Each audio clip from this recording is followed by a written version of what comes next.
सौर ऊर्जा वाले दरों को 300 यूनिट फ्री बिजली। आंगनबाड़ी केंद्रों का अपग्रेडेशन होगा। टैक्स स्लैब में कोई बदलाव नहीं।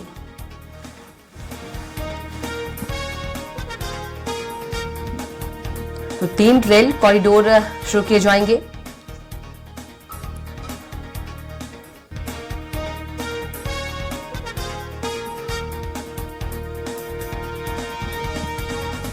एक बार फिर से दिलीप का रुख करेंगे। दिलीप, क्या कुछ बजट को लेकर आप कहेंगे? जी जी कविता, केंद्रीय वित्त मंत्री निर्मला सीतारमण ने आज अंतरिम बजट पेश किए हैं और अंतरिम बजट में खास करके टैक्स स्लैब में किसी तरह के कोई चेंजेस नहीं किए हैं, लेकिन काफी कुछ इंफ्रास्ट्रक्चर के विकास के लिए बड़े पैमाने पे बजट रखे गए हैं। और हम सीधे इन चीजों को, बजट में क्या क्या प्रावधान है, कैसे क्या चीजें रखी गई है, इसको हम जो Chhattisgarh chamber of commerce and industries के जो एक्सपर्ट है, इनसे जुड़े हुए जो व्यापारी है, उनसे हम सीधा बात करेंगे, जानेंगे। और खासकर चैम्बर ऑफ कॉमर्स के जो अध्यक्ष है अमर पारवानी जी, हम सीधे इनसे जोड़ेंगे, जानेंगे। ये आज जो बजट पेश हुआ है, केंद्रीय वित्त मंत्री निर्मला सीतारमण ने जो बजट प्रस्तुत किया है, इसमें क्या खास बात रहा, क्या चीजें रही जो प्रभावित करेंगी? देखिए, ये एक संतुलित बजट है और इंटरिम बजट जो होना चाहिए, इंटरिम बजट में मैं समझता हूं कि उनके पास बहुत चीजें हाथ में नहीं थी, उसके हिसाब से उन्होंने इसको दिया है। और जो मेजर फोकस रहा है वो इंफ्रा में जो 11% एडिशनल स्पेंडिंग की बात कर रहे हैं, वो सबसे मुख्य बिंदु है।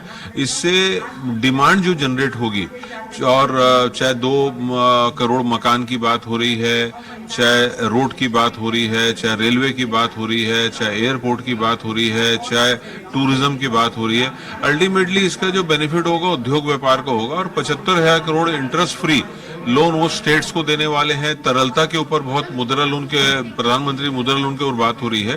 तो एक तरफ तरलता, कैश अवेलेबिलिटी की बात कर रहे हैं और दूसरी तरफ इंफ्रा का डेवलपमेंट की बात कर रहे हैं। तो ट्रेड इंडस्ट्री को उसमें बेनिफिट होगा।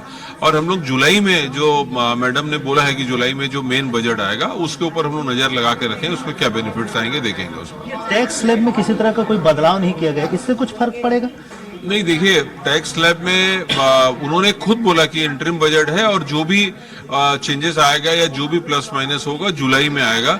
और आज के तारीख में अगर वो टैक्स में कोई चेंज नहीं किया, अगर टूवर्ड्स बढ़ा ही नहीं है, तो मैं इसको भी एक पॉजिटिव साइन मानता हूँ। छत्तीसगढ़ चैम्बर ऑफ कॉमर्स की ओर से भी आप लोगों ने काफी कुछ सुझाव भेजे थे, करीब 40 से 50 बिंदुओं का, उस पर किसी तरह का कोई अमल हुआ है? अभी जो बजट, जो हमारे साथ पूरी टेक्निकल टीम है, ये जो बजट हुआ है, इसको उन्होंने मुख्य बिंदुओं को पढ़ा है, उसको अंडरस्टैंडिंग बोल के हम आपको बोल रहे हैं। एक्चुअल जो बजट की कॉपी पेश होगी, वो हमको जो शाम को या कल सुबह मिलेगा, उसका अध्ययन करने के बाद 1 से 2 दिन में हम आपको बताएंगे कि जो हम लोगों ने सुझाव दिए थे उसमें क्या काम हुआ। उसको अध्ययन करके आपको बिल्कुल आपको अपडेट करेंगे हम लोग। अभी तत्कालिक रूप में कोई ऐसे बिंदु जो सामने आई हो जिसको आप लोग? ट्रेड इंडस्ट्री में बिजनेस बढ़ना चाहिए। बिजनेस बढ़ने के लिए अगर आप इंफ्रा में स्पेंडिंग आ रही है तो बिजनेस बढ़ेगा, जो उद्योग और ट्रेड दोनों के लिए पॉजिटिव साइन है। लेकिन ओवरऑल अगर हम देखते हैं तो एक संतुलित बजट है। बिल्कुल, हमारे साथ कुछ टेक्निकल से जुड़े हुए टीम भी है, सीए हैं, इनसे भी जानेंगे, चर्चा करेंगे कि आखिर ये बजट में आपकी नज़र में किस तरह के प्रावधान हुए हैं जो आगे चल के इंफ्रास्ट्रक्चर के विकास में या दूसरी चीज़ों में मददगार साबित होंगे। हाँ बिल्कुल, इस बार जो अंतरिम बजट आया है उसमें गवर्नमेंट ने अपना पूरा रिपोर्ट का 10 साल का सबमिट किया है और ये भी बताया है कि अगले 2047 तक गवर्नमेंट को जो अचीव करना है, मोदी जी का सपना है भारत को विकासशील देश बनाना, तो उसको किस तरह से गवर्नमेंट किस किस सेक्टर्स को इंक्रीज करेगी, लाइक टूरिज्म को बढ़ाएगी, सोलर एनर्जीज को इंक्रीज करेंगे, मेडिकल कॉलेजेस खोले जाएंगे, शिक्षा का विकास होगा, महिला का विकास होगा। तो इस तरह से गवर्नमेंट ने सभी क्षेत्रों में विकास करने का आश्वासन दिया है इस बजट में। और इनकम टैक्स में या जीएसटी में उन्होंने कोई बदलाव नहीं किए हैं क्योंकि ये इंटरिम बजट था, और सिर्फ ये बताया है कि जो पुरानी डिमांड है टैक्स पेयर्स की 2009 तक की और 2014 तक की 25,000 या 10,000 तक की, उनको वो समाप्त कर रहे हैं, वापस ले रहे हैं। तो ये भी एक बहुत सराहनीय कदम है टैक्स पेयर्स की ग्रीवेंसेस को कम करने का। फेसलेस असेसमेंट और फेसलेस अपील, ये पहले से स्कीम चालू है और माननीय वित्त मंत्री जी ने ये बताया कि इस स्कीम का फायदा करदाताओं को बहुत बड़ी भरी मात्रा में हुआ है। तो हम इस बजट का स्वागत करते हैं।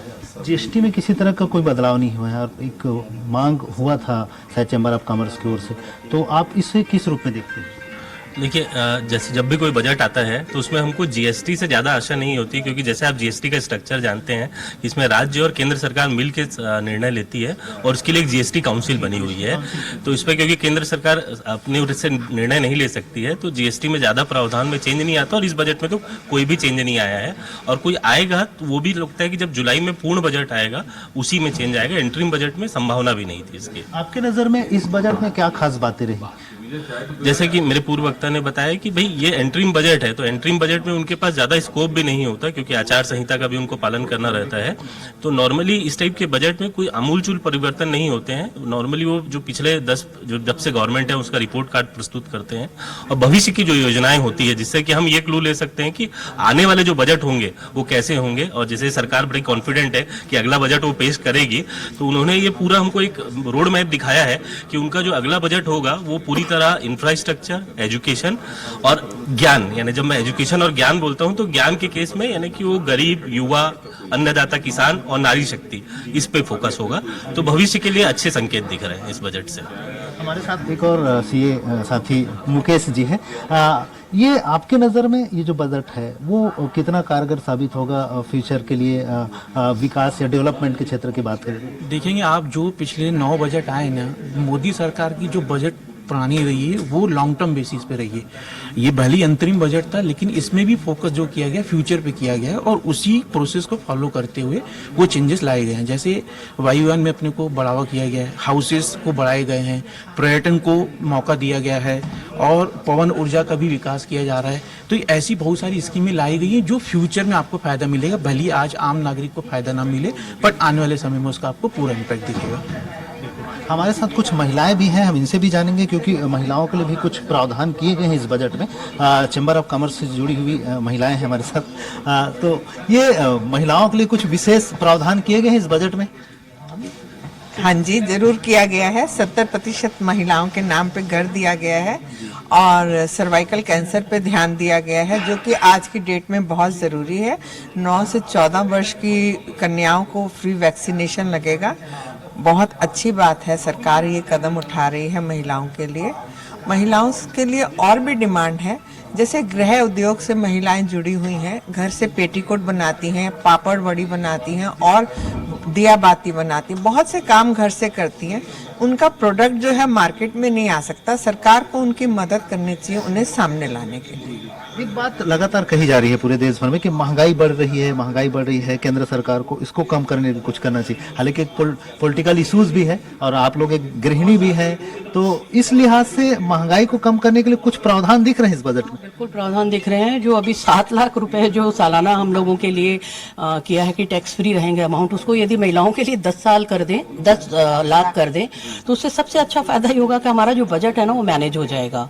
हमको यदि टैक्स में रिबेट मिलेगा 10 लाख तक, क्योंकि महिलाएं घर भी देखती हैं और महंगाई तो ऐसी है कि देश जैसे जैसे प्रगति करेगा और कुछ चीज़ें आएंगी तो कुछ चीज़ें महंगी होंगी, इसमें कोई बुराई नहीं है। लेकिन यदि उसका दूसरा उपाय किया जाए, 7 लाख जो रिबेट दिया वो महिलाओं को 10 लाख कर दें, तो हम लोगों को अपना बजट मेंटेन करने में आसानी हो जाएगी। ये चीज़ें हो सकती हैं। साथ ही साथ खाद्य पदार्थ, घरेलू गैस और बहुत सारी चीज़ों को लेकर भी लगातार बातें होती रही कि इसमें हाइक मिल रहा है, खासकर पेट्रोल डीजल को लेकर भी, और रसोई गैस को लेकर लगातार जो पॉलिटिकल भी जो चर्चाएं का दर रहता है, क्योंकि आप गृहिणी भी हैं, तमाम चीज़ों को समझती है, चैम्बर ऑफ कॉमर्स से जुड़ी हुई है। तो आपके नज़र में मैं जानना चाहूँगा, कुछ दिख रहा है विशेष महिलाओं के लिए इसमें? देखिए, महिलाओं के लिए ऐसा कि जो निम्न स्तर के लोग हैं उनके लिए तो सब्सिडी और ये दी जा रही है गैस सिलेंडर के लिए। मिडिल क्लास और हायर क्लास के लिए भी ये प्रावधान लागू होना चाहिए। मिडिल क्लास के लिए, हायर क्लास को इतनी ज़रूरत नहीं रहती, लेकिन फिर भी हर महिला चाहती है कि अगर गैस सिलेंडर कम में मिले तो हमें भी ज़्यादा अच्छा होगा। और रही महंगाई की बात कि खाद्य पदार्थ का ये बढ़ रहा है, तो आय स्तर भी तो बढ़ रहा है। पहले लोगों की कहाँ इतनी इनकम होती थी, आजकल तो लाखों के पैकेज में बच्चे नौकरी कर रहे हैं। उस हिसाब से, क्योंकि अर्थव्यवस्था अगर हमारी सुधरेगी तो कहीं ना कहीं महंगाई तो बढ़ेगी ना, इसलिए उसको देखते हुए मैं तो इस बजट से प्रसन्न हूँ। और दूसरा कि पहले तो हम ये खुश होते हैं कि सीतारमन जी जब पढ़ती तो हमें उसी से बहुत उत्साह मिलता है कि देखो एक महिला को समझते हुए और घर की योजनाएं लागू की गई। सभी महिलाओं को, यानी जो निम्न स्तर की उनको घर दिया जा रहा है। हर महिला का सपना रहता है घर एक मेरा हो। केंद्रीय वित्त मंत्री महिला है, ये अपने आप हमारे लिए गौरव की बात। जी जी जी जी जी जी हाँ, पेट्रोल की बात कर रहे थे आप, तो हम चाहते हैं, देखिए पेट्रोल की कीमत कम करना मुश्किल है, लेकिन यदि हम इलेक्ट्रॉनिक व्हीकल्स को बढ़ावा दें तो महिलाएं, आपने देखा है कि अभी तो बहुत व्हीकल्स चलाती हैं, 2 व्हीलर चलाती हैं या 4 व्हीलर भी चला रही हैं, उनकी कीमतें यदि कम होंगी तो हम उनको इसी रूप में बढ़ावा दे सकते हैं। तो उनकी कीमतों को इलेक्ट्रॉनिक व्हीकल्स की कीमत में कम करें उस। जी, जैसे ही देखिए कोई भी चीज की कीमत कम होती है ना, उसकी बिक्री बढ़ जाती है, तो संबंधित है ना। तो यदि उसकी कीमत कम हो जाएगी तो नेचुरली उसको बढ़ावा मिलेगा और ज्यादा से ज्यादा बिक्री होगी, ज्यादा खरीदेंगे लोग। 2 चीजों में फायदा होगा, पोल्यूशन कम हो जाएगा देश में, और पेट्रोल जो हमको जरूरत कम पड़ेगी तो हम उसको अच्छी तरह मैनेज कर पाएंगे। कुछ कमियां दिख रही हैं जो आनी चाहिए थी, आपको जैसा लगता था, इससे कुछ उम्मीद थी जो नहीं पूरा हुई? हाँ जी, जैसे हम लोग अभी बात कर रहे थे अभी कि महिलाओं को जो कार्ड जो बनता है हम लोगों का, आयुष्मान कार्ड या इस तरह की, तो वो एक मतलब इनकम जिनकी एक लेवल तक है उनको ही वो कार्ड अभी तक इशू होते हैं। हम लोग चाहते हैं कि जो मिडिल क्लास होते हैं, जो व्यापारी वर्ग होता है या मिडिल क्लास फैमिलीज होती हैं, उनके लिए भी इस तरह की योजनाएं बनाई जाएं, क्योंकि सबसे एक्सपेंसिव या महंगी जो चीज होती है अभी वो शिक्षा और मेडिकल, तो स्वास्थ्य और शिक्षा दोनों में, तो इन्हीं दोनों के लिए यदि महिलाओं के लिए कुछ और उपाय किए जाएं, उनके लिए अमाउंट बढ़ाया जाए, उनका लोन अमाउंट बढ़ाया जाए या आयुष्मान कार्ड में उसकी लिमिट बढ़ाई जाए, तो महिलाएं, देखिएगा आप अक्सर देखेंगे कि महिलाएं अपनी बीमारी छुपा जाती है क्योंकि उनको लगता है कि इसमें पैसे ज्यादा खर्च होंगे और वो इसीलिए बढ़ जाता है। कराना तो पड़ता ही है इलाज, लेकिन उसके बाद नुकसान हो जाता है। तो पहले ही यदि ये चीजें उनको सुविधा मिल जाएगी तो वो आगे बढ़ के अपना इलाज कराएंगी और उसमें उनको कार्ड मिलेगा, गवर्नमेंट उनको सहायता करेगी, तो निश्चित रूप से ये जो बीमारी सर्वाइकल कैंसर की अभी जो बात कर रही थी हमारी वित्त मंत्री जी, तो इन सब चीजों से हमें निजात मिल जाएगी। आपके नजर में कोई चीजें जो आनी चाहिए थी इस बजट में जो नहीं आ पाई, आपको जो उम्मीद थी? जैसे बजट को यानी आयकर को 7 लाख किया गया, तो महिलाओं के लिए अगर उसे 10 लाख कर दिया जाए तो काफ़ी बेहतर होता।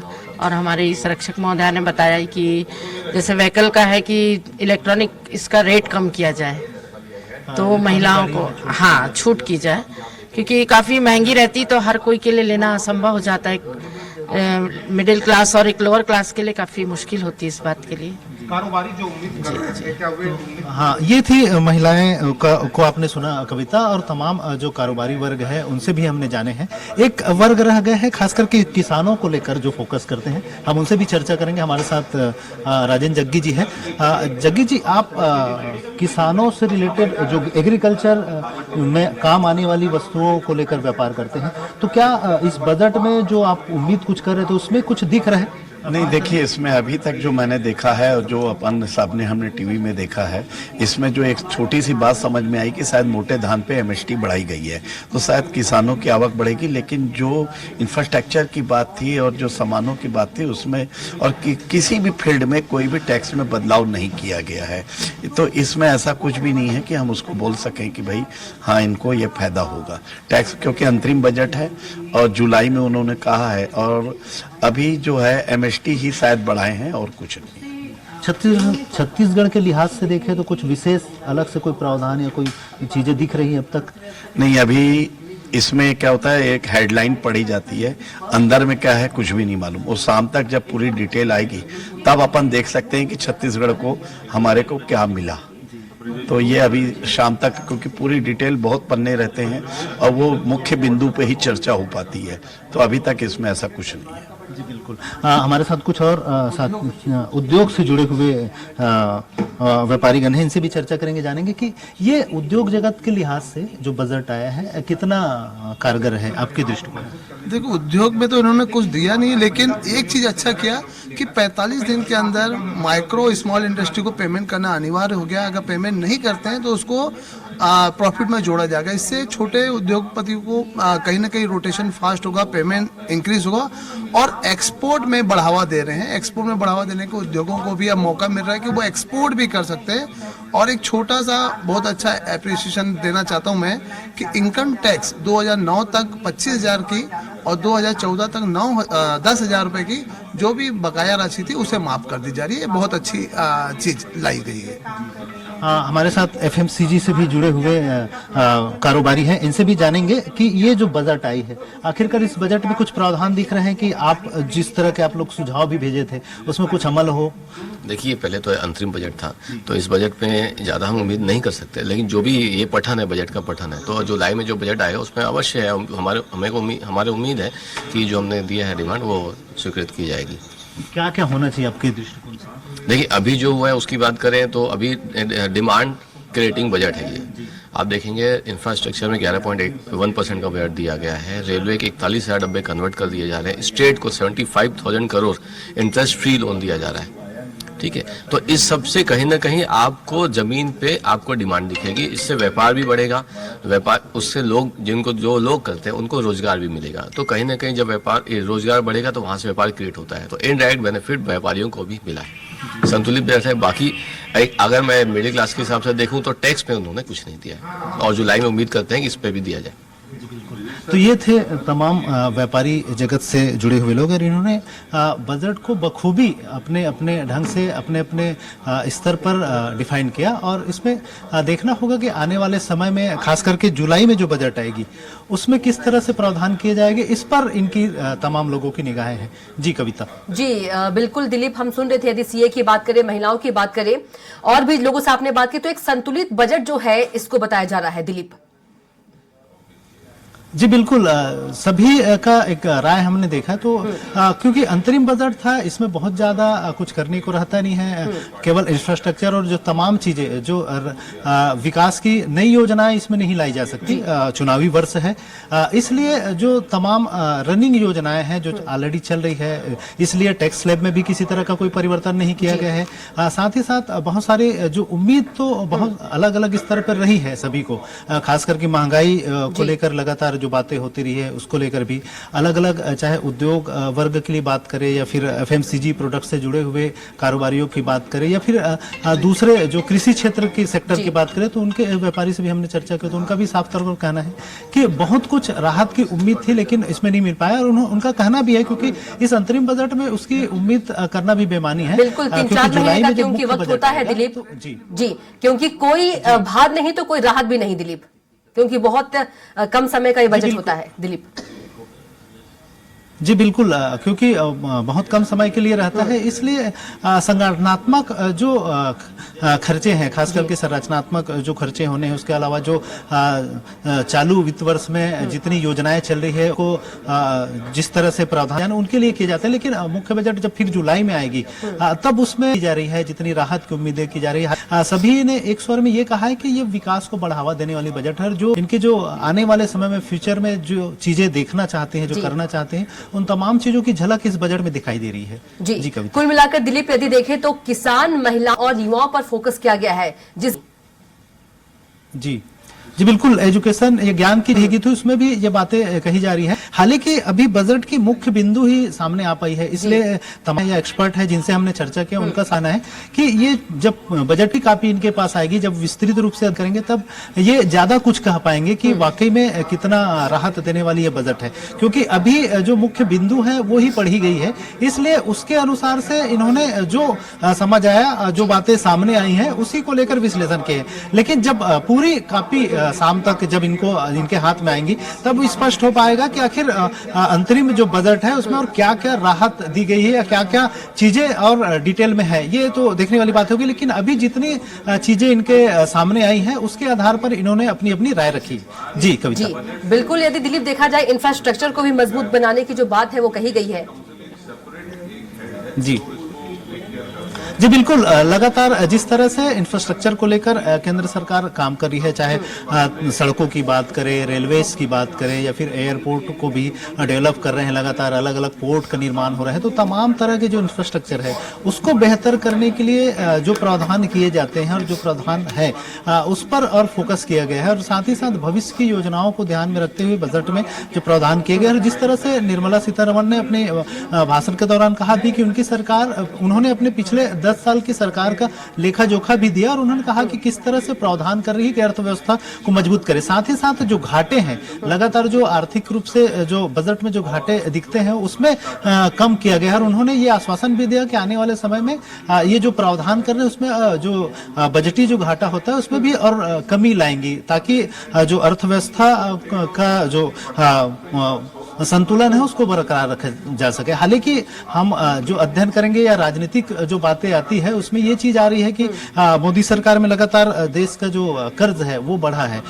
जिस तरह से 2014 की बात करें तो 2014 में लगभग 55 लाख करोड़ रुपए का ही कर्ज था देश के ऊपर, लेकिन अभी ये बढ़कर लगभग 205 लाख करोड़ रुपए तक पहुंच गया है। हालांकि इसके साथ ही साथ जो देश का जो बजट है उसमें भी काफी बढ़ोतरी हुई है। हमारा जो इकोनॉमी है लगातार ग्रोथ कर रही है, उस लिहाज से देखा जाए तो ये संतुलित किया जा सकता है। लेकिन फिर भी अर्थशास्त्री हैं, उनका कहना है कि इस पे कंट्रोल होना चाहिए, नियंत्रण होना चाहिए कि जिस तरह से जो लगातार जो कर्ज के बोझ तले दबी जा रही है उसमें कहीं ना कहीं नियंत्रण होना चाहिए, ताकि जो जीडीपी का जो स्तर है, जीडीपी का एक जो पैमाना होता है उससे बहुत ज्यादा नहीं होना चाहिए कर्ज का आधार। कर्ज एक संतुलित या नियमित तौर पर रहना चाहिए। तो इस तरह की बातें लगातार अर्थशास्त्रियों की ओर से भी कहा जा रहा है। देखना होगा कि सरकार इस पर आगे चलकर और कितना नियंत्रित कर पाती है। जी बिल्कुल दिलीप, यदि बात करें लोकसभा चुनाव नजदीक है और जिस तरह से बीजेपी ने ज्ञान की बात कही थी, जी से यदि बात करें गरीब, और वाई से युवा, और ए से अन्नदाता, और एन से नारी, तो चारों को साधने की कोशिश की गई है कहीं ना कहीं। दिलीप जी बिल्कुल, क्योंकि लोकसभा चुनाव सामने है, इसलिए ये भी देखा गया है कि महिलाओं के लिए कुछ प्रावधान किए गए हैं। जैसे हमने चर्चा किया भी, महिलाओं ने बताई भी यहाँ चैम्बर ऑफ कॉमर्स से जुड़ी हुई, और इन्होंने जो अपेक्षाएं भी की है कि जिस तरह से सरकार जैसे जा रही है, महंगाई को लेकर बात करें, क्योंकि लगातार अर्थव्यवस्था में बदलाव हो रहा है, विकास की ओर हम जा रहे हैं, तो महंगाई बढ़ेगी ही, इसमें पूरी तरह नियंत्रण नहीं हो सकती। लेकिन जो अनियंत्रित महंगाई होती है, जिसको जिस रेशियो में बढ़ना चाहिए उससे अगर ज्यादा जा रही है तो उस पर सरकार को नियंत्रण करना चाहिए। इसके अलावा खास करके व्हीकल के सेक्टर में जो खास करके क्योंकि पेट्रोल और डीजल में लगातार बढ़ोतरी हो रही है उनके दामों में, तो कहीं ना कहीं उसको नियंत्रित करने के लिए इलेक्ट्रिक वाहनों को ज्यादा से ज्यादा सरकार को बढ़ावा देना चाहिए, और इलेक्ट्रिक वाहनों की जो तादाद है उसको बढ़ानी चाहिए, और उसके जो उसमें जो खर्चे आ रहे हैं उसमें कम से कम हो, और उनका पैसा, उसकी जो कीमत है वो नियंत्रित हो सके और धीरे धीरे आम लोगों की पहुंच तक आ सके। क्योंकि हम देख रहे हैं कि पेट्रोल और डीजल से चलने वाली कारें हो या वाहने हो, चाहे टू व्हीलर्स की बात करें, वो कम मतलब उनकी कीमत कम है बनिस्बत इलेक्ट्रिक वाहनों की। तो इस पर भी नियंत्रित करने की जरूरत है, ताकि इसको लेकर सरकार ज्यादा से ज्यादा इसमें ध्यान दे और इस पे ज्यादा से ज्यादा जोर रखे, तो कहीं ना कहीं आने वाले समय में लोगों को ज्यादा से ज्यादा लाभ मिलेगा। खासकर महिलाओं से हमने जब जिक्र कर रहे थे तो उन्होंने ये सुझाव दिए थे कि इस पर कम करना चाहिए सरकार को, और कहीं ना कहीं इस दिशा में सरकार काम कर रही है। हम देख रहे हैं धीरे धीरे इस पर कमी आ रही है। लगातार जो टू व्हीलर्स पहले 1.5 लाख के ऊपर तक आ रही थी, अभी 1,25,000 तक में आ जा रही है, तो धीरे धीरे इसमें कटौती की जा रही है, लेकिन इसमें थोड़े से और सरकार को प्रोत्साहन देने की जरूरत है। जी बिल्कुल दिलीप, यदि वेतन भोगियों की बात करें और मध्यम वर्गीय की बात करें तो कहीं ना कहीं उनके लिए निराशा का जो बजट है वो नजर आ रहा है। जी बिल्कुल, एक बार रिपीट कीजिए कविता सवाल। बिल्कुल, यदि दिलीप बात करें वेतन भोगी और मध्यम वर्गीय की, तो उनके लिए कहीं ना कहीं ये निराशा वाला बजट जो है वो नजर आ रहा है। जी बिल्कुल, क्योंकि टैक्स स्लैब की भी बात की जा रही थी, टैक्स स्लैब में छूट दिया जाना था, लेकिन क्योंकि ये अंतरिम बजट है इसलिए इसमें बहुत ज्यादा राहत की उम्मीद नहीं कर रहे थे लोग, उस लिहाज से निराशाजनक है। और खास करके जो किसानों की बात कर रहे थे, जैसे हमने जो एग्री बिजनेस से जुड़े हुए जो व्यापारी हैं उनसे भी चर्चा की, तो उन्होंने भी कहा कि किसानों के लिए विशेष राहत वाली बात नहीं की गई इसमें। हालांकि ये बात कही जा रही थी कि सम्मान, जो किसानों को जो सम्मान निधि की जो राशि दी जाती है उसमें बढ़ोतरी की भी बात कही जा रही थी। अभी जो सालाना मतलब हर 3 महीने में 2,000 रुपए मिल रही है, मतलब सालाना जो 6,000 रुपए की राशि मिल रही है उसमें बढ़ोतरी की बात कही जा रही थी किसान सम्मान निधि राशि में, उसमें किसी तरह की बढ़ोतरी का प्रावधान नहीं किया गया है। तो ये कहीं ना कहीं किसानों के लिए थोड़ी सी निराशाजनक है। लेकिन देखना होगा कि खास करके जो उर्वरक की बात करें, खाद की बात करें, बीज की बात करें, इसको लेकर जिस तरह से केंद्र सरकार सब्सिडी देती है उस सब्सिडी में कमी तो नहीं कर रही है। अगर वो स्टेबल है तो कहीं ना कहीं एक राहत वाली बात हो जाएगी, लेकिन सब्सिडी में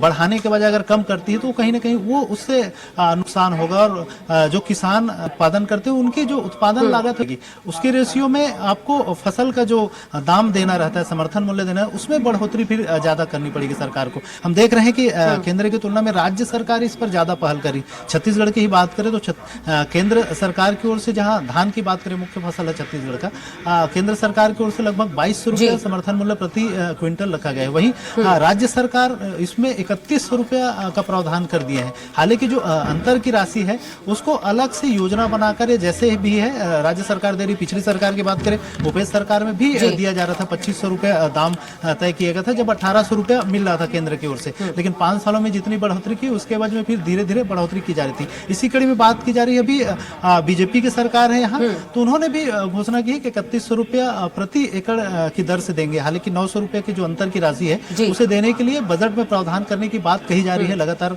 मुख्यमंत्री विष्णुदेव साय जी भी कह रहे हैं, कृषि मंत्री से भी आज हमने चर्चा किया था रामविचार नेताम जी से, तो उन्होंने भी कहा है कि बजट में, आने वाले बजट में इसके लिए प्रावधान कर दिए गए और जल्द ही किसानों को जो अंतर की राशि है वो दी जाएगी। इस तरह से किसानों के लिए राहत की बात है। लेकिन पूरे देश के परिप्रेक्ष्य में देखा जाए तो उसमें जरूर एक रूपता नजर नहीं आती। हालांकि राज्य सरकार अपने स्तर पर बेहतर जी बिल्कुल दिलीप, तमाम जानकारी के लिए आपका बहुत ही धन्यवाद। रुकेंगे छोटे से ब्रेक, ले जल्द लौटेंगे।